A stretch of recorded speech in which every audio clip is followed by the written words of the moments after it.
الله أكبر الله.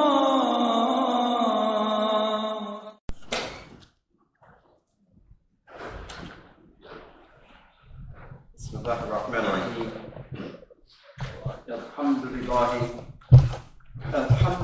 نحمده ونستعينه ونستغفره به ونتوكل عليه ونعوذ بالله من شرور أنفسنا ومن سيئات أعمالنا وأشهد أن لا إله إلا الله وحده لا شريك له وأشهد أن محمدا عبده ورسوله أما بعد أعوذ بالله من الشيطان الرجيم بسم الله الرحمن الرحيم.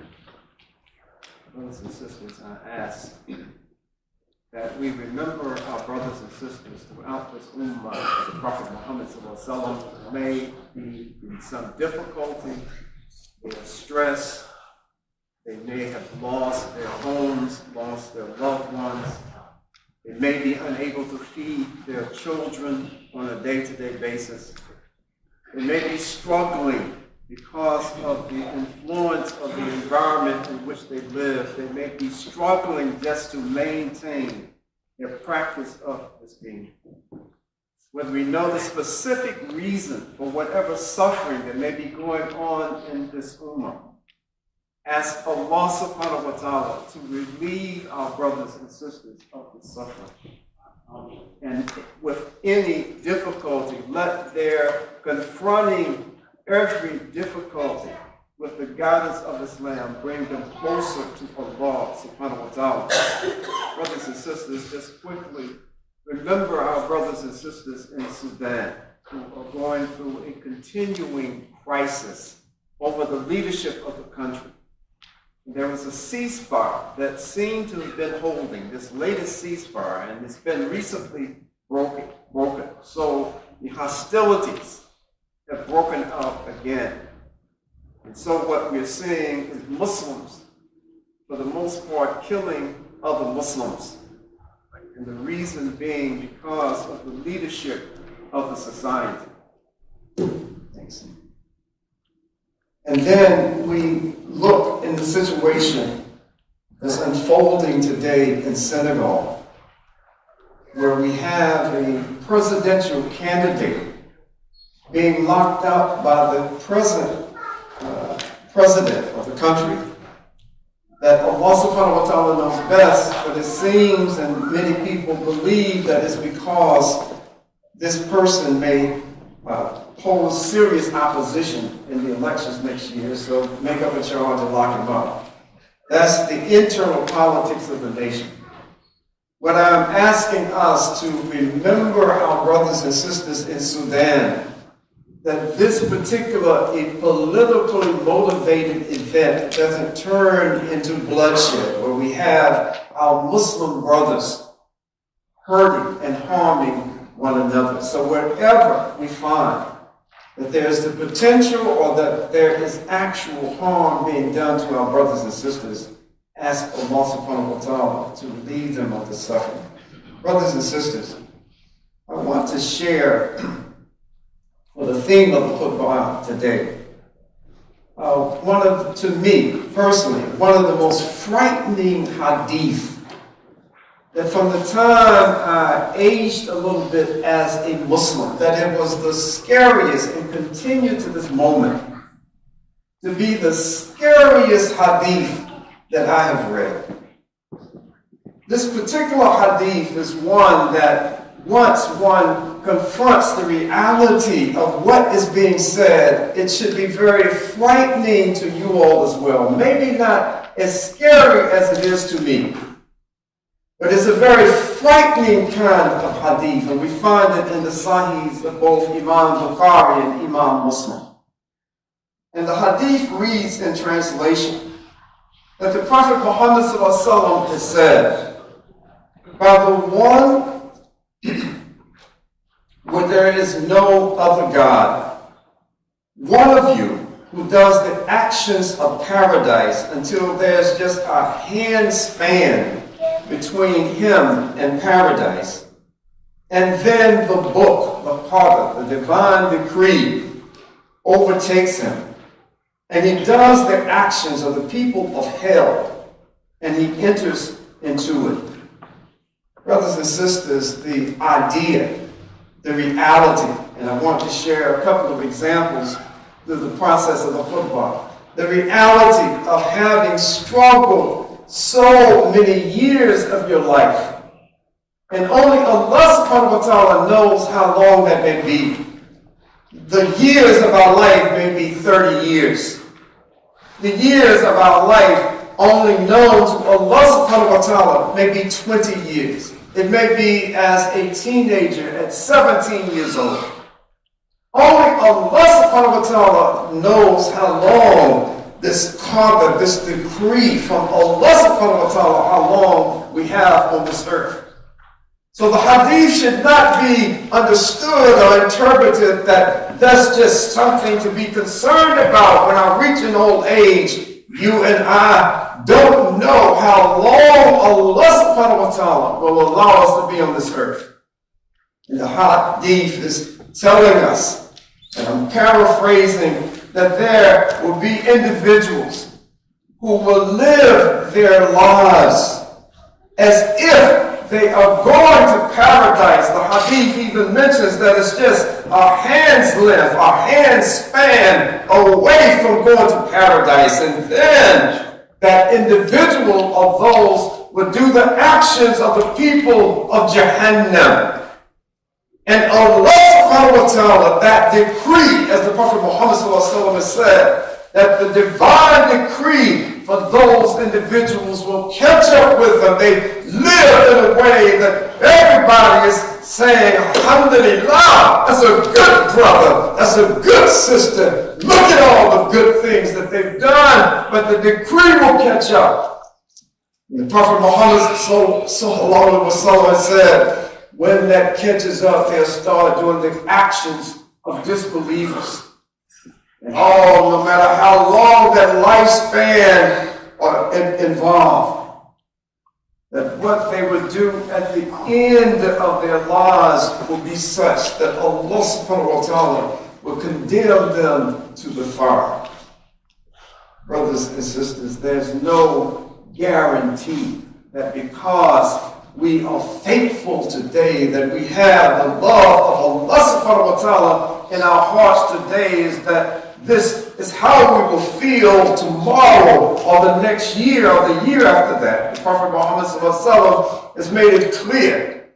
This is another one of those kind of, to me, frightening kind of hadith, that you go to bed at night as a believer, but then, or we can reverse it, you start the day as a believer, but then come time of night, you revert to becoming a disbeliever in your heart. Not so much that you have done such horrible things, that you've committed mass murders, that you have robbed banks, that you have done all of these things during the day. But Allah subhanahu wa ta'ala, through the Prophet Muhammad has made it clear that that's how quickly our decree from Allah subhanahu wa ta'ala can change. In the morning, you're a believer. By nighttime, you've done the things in your heart that classify you as a disbeliever, and then the reverse of that as well. Brothers and sisters, I want to just give us a snapshot of individuals from the best generation of Muslims that will ever walk the face of the earth. That's the generation that you know is the generation of the Sahaba. You and I know that during the 5th year of revelation of Qur'an, that the persecution was so great on the relative handful, and I'm saying relative to the population of Mecca, the relative handful of Muslims, that the Prophet Muhammad instructed and directed what came to be about 82 to 85 of his Sahaba. Go to Abyssinia. Go to another country. Go to another continent. go there because I know that there's a Christian king who treats everybody fairly. You won't have to worry about what's going to happen to you because of your belief, even though that king is a Christian. Don't worry about that. Do as I tell you to do. This was not like going from Winston-Salem in Greensboro in an air-conditioned car. This was a journey. This was torturous. This was something that women and children and men were making this particular hijrah, this first hijrah of the believers under the leadership of the Prophet Muhammad sallallahu alaihi wasallam, and they're making hijrah, trusting Allah subhanahu wa ta'ala, trusting the words of the Prophet Muhammad sallallahu alaihi wasallam. And amongst those who made this hijrah was a brother by the name of Ubaydullah bin Josh. Ubaydullah bin Josh was the first cousin of the Prophet Muhammad sallallahu alaihi wasallam. He was also the first cousin of Ali, the fourth caliph of Islam, and the nephew of Hamza, the uncle of the Prophet Muhammad sallallahu alaihi wasallam. Ubaydullah was married to the daughter of the leader of the Meccans, of the Quraysh at that time, Abu Sufyan. He was the accepted chief of all of Mecca at this particular time. And Ubaydullah was married to his daughter. And the daughter's name was Ramla bint Abu Sufyan. But she's known better in the history as Habiba. And so the daughter of Abu Sufyan and this relatively new Muslim were amongst those making this hijrah. Ubaydullah got to Abyssinia, and I'm not going to dwell on a lot of details in the interest of time, but Ubaydullah got to Abyssinia as a committed believer, as one that there was hope that this would be someone that could help give leadership to this ummah of the Prophet Muhammad sallallahu alaihi wasallam. So Ubaydullah gets to Abyssinia. He's recognized by the believers and the non-believers in Mecca as this is a good brother. We may hate that he's become Muslim, but he's a solid citizen. He's a good brother. Ubaydullah gets to Abyssinia and he starts drinking. He starts getting drunk. And Ubaydullah continues just getting drunk, getting drunk, getting drunk. And then Ubaydullah, after going through this drinking and getting drunk, now Ubaydullah renounces, he apostates. He renounces Islam and says, now I'm a Christian. Allah subhanahu wa ta'ala, as I said, we don't know when we talk about this hadith about live your life for so long and like you're going to paradise and you get so close, your hands span, and then you do the deeds that send you to hell, and Allah subhanahu wa ta'ala assigns you to Jahannam. And so Ubaydullah starts violating just the basic don't drink alcohol tenets, becomes like a drunk, embraces Christianity, and Allah subhanahu wa ta'ala cut his life short. That the promise that this young man had, the talent that he possessed, that Allah subhanahu wa ta'ala cut his life short, and because he died rejecting La ilaha illallah Muhammad Rasulullah, he was consigned to the hellfire. Now the Prophet Muhammad and the Syrian literature informs us on two different paths that were taken by this married couple. That the husband becomes a drunk, the husband apostates. The sister Habiba got closer to Allah subhanahu wa ta'ala. She was a good sister. And she got even closer because of the difficulties of her husband She wanted to make her dua count for something. So they say that Habiba just really just dived into the practice and the study of Islam in Abyssinia.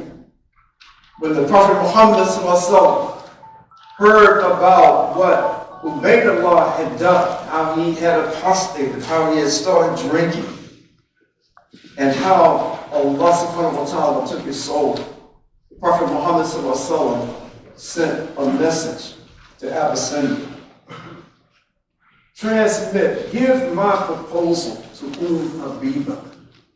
I have a proposal for marriage for this sister. Now, this couple just taking just totally different paths. One apostate, now in the hellfire.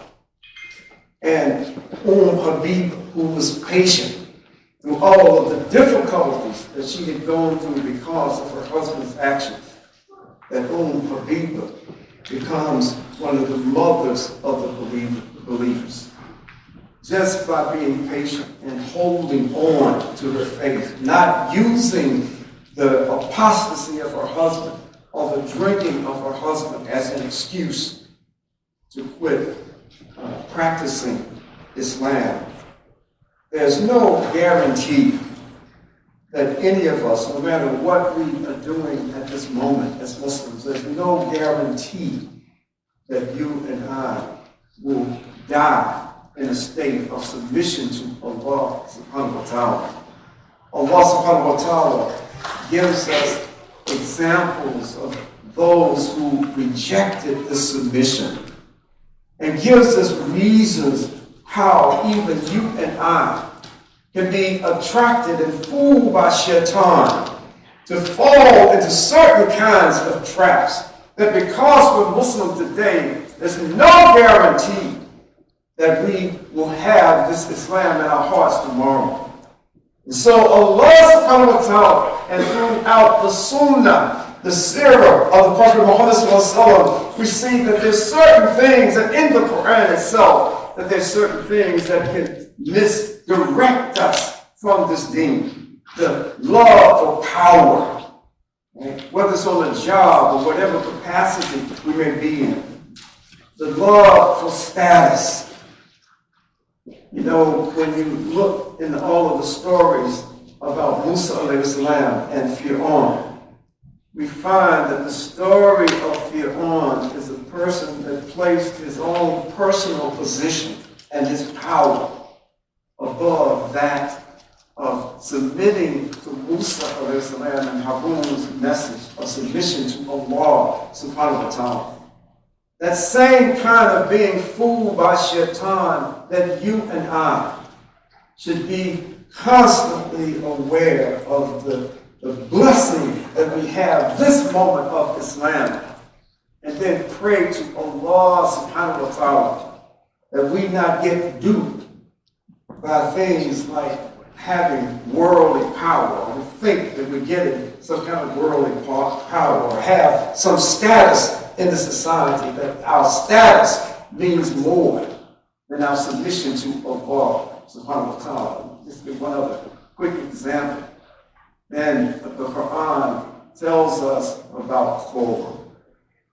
We know about Qur'ah from what Allah subhanahu wa ta'ala tells in the Qur'an, that the man was so wealthy that just the keys to his storehouses where he kept all of his money, that it would be a burden from a group of men just to carry all of those keys. This man was just, as we would say, filthy rich.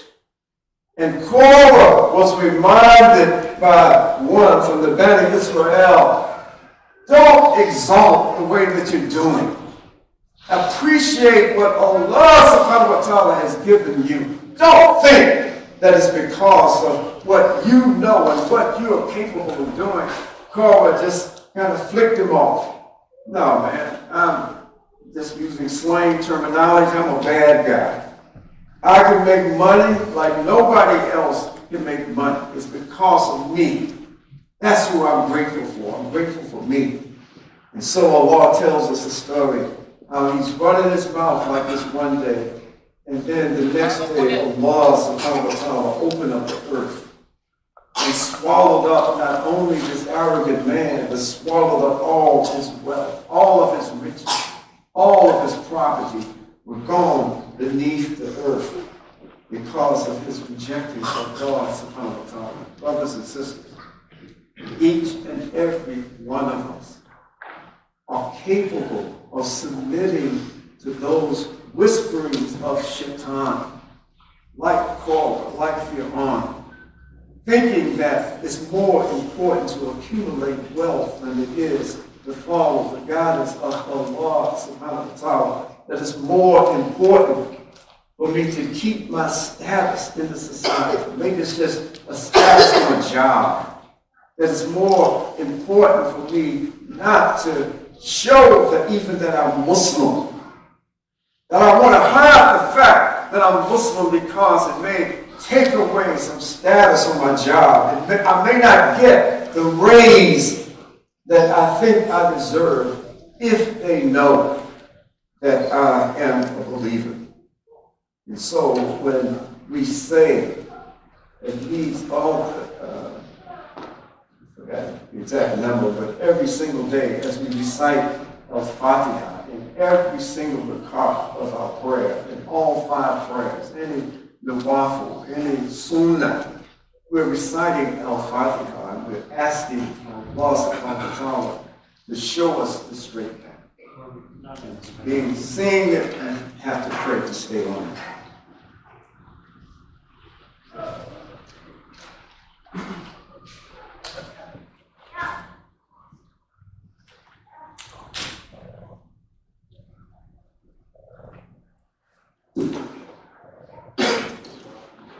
ربنا آتنا في الدنيا حسنة وفي الآخرة حسنة وقنا عذاب النار. All praises be to Allah. We praise Him and seek His assistance against the evils of our minds and against the unsuccessfulness of our actions. Whomsoever Allah guides, no one can guide astray. And whomsoever Allah causes to err as a result of his own actions, no one can guide aright. O Allah, help those who help the religion of Muhammad and countless amongst them. O Allah, disappoint those who try to disgrace the religion of Muhammad and do not make us of those. Brothers and sisters, no matter how confusing events in the societies in which we live all over the world, no matter how confusing, no matter how challenging these events may be, we have to keep our eye on the prize. And the prize is that of Jannah. The prize is not of accumulating money. The prize is not as being known in society as a really good or important person in society. All of those things, when we don't ask Allah subhanahu wa ta'ala for protection from the whisperings of shaitan, it makes us more vulnerable to shaitan's whispers. That if any of us think that we are beyond being influenced by the whisperings of shaitan, we're taking our first, second, and third step from moving back from this path that Allah subhanahu wa ta'ala has designated as the Sirat al-Mustaqim. Brothers and sisters, every day we should ask Allah subhanahu wa ta'ala to allow us to die in a state of belief. That it doesn't have to be anything horrible. We don't have to turn into an alcoholic like Ubaydullah did in Abyssinia. We don't have to just go out and murder someone for no reason. We don't have to steal things. We don't have to do things that are serious offenses in order for the strength of our iman to begin to weaken. So if we're not doing it, the purpose of the Khutbah today and moving forward, I'm asking that we remember to ask Allah subhanahu wa ta'ala on a daily basis to allow us to be those that at the end of this life cycle, when we return to Allah subhanahu wa ta'ala, that Allah subhanahu wa ta'ala will be well pleased with us, and that we will be well pleased with Him. Dua. Oh Allah, plant our feet firmly on this path and allow us to die in a state of belief. Oh Allah, strengthen our understanding of this deen and give us information that is useful for us in this world and in the next. And oh Allah, make not this ummah of the Prophet Muhammad an object of test for the disbelieving people. Brothers and sisters, we have a few announcements here. The first announcement is, alhamdulillah, we really appreciate every time donations are made, just in general for any specific project. But I just want to say how much it is appreciated. And may Allah subhanahu wa ta'ala reward you for the donations that when you ask that you give to the Al Ma'un Food Bank. We said before how the demand every single time we have a food bank once in a month, the demand exceeds our ability to meet the needs of the people who come. So we're asking again that if you could make a contribution to the Al Ma'un Food Bank. We're also asking for donations to the Community Mosque Academy. Currently it's on a break. And somebody can help with the announcement after we make Salah. I saw in one of the groups, it must have been the Community Mosque Academy group, I can't remember exactly what it was. I didn't see it in the Community Mosque group. But there is an event, and you all can correct me, this weekend. I think it's for the family and kids of the students of Community Mosque Academy. It's like a picnic or something like that. I read it, in passing. Actually, while I was driving, I was trying to read it. But if this is something that you know about, please let others know about it. And because we encourage not just the parents of Community Mosque Academy students, but I think all of us should support. Like if you've had students who come from Community Mosque Academy, and you may have come from Community Mosque Academy, come and encourage our young people who are in the school today. And also the Community Mosque gym that's located in the basement of the school will be open this Saturday and Sunday from 1 p.m. to 3 p.m. Inshallah. Come to Salah. Allah